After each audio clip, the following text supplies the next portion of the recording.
تو جاي سلم عليه، قال له من وين انت؟ قال انا والله من الكويت. قال له وانت؟ قال انا ليبي. حياك الله. فقال له يا اخوي انا ما اشوفكم، انا يوميا موجود هنا. قال له والله احنا كان عندنا اجازه ومشينا. قال له المهم، فقال الليبي انا عازمك على قهوه. قال الكويتي، فقال له بنمشي من هذا الطريق. حياك.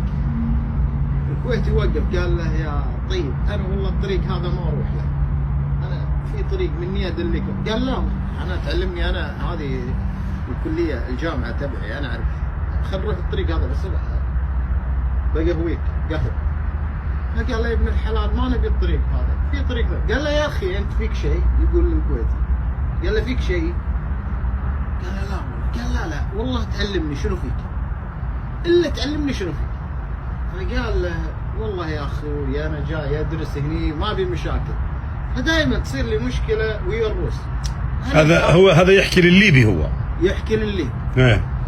فقال لك كل يوم تصير مشكله وانا الكويتي لحاله والروس مجموعه. وين عدوها؟ بروسيا. فقال له قسما بالله نمشي من الطريق هذا انت يا الليبي.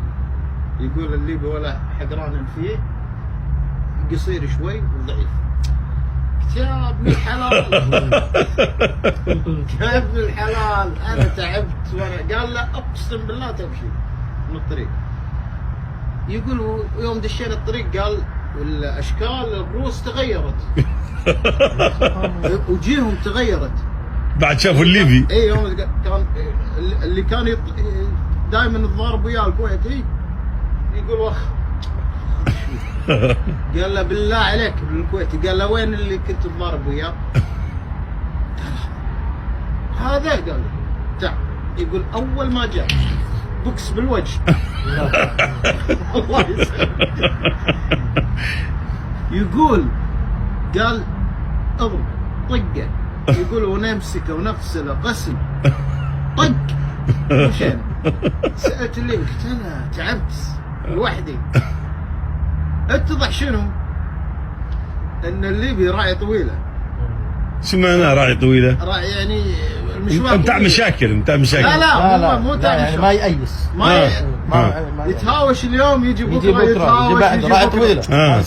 هذا الروسي قال يا عمي خلاص هذا بيقعد سنه كل يوم اتهاوش. القصير قصير هذا مجسم. قال نشبه يعني اليوم هوشه وبكره هوشه واللي بعد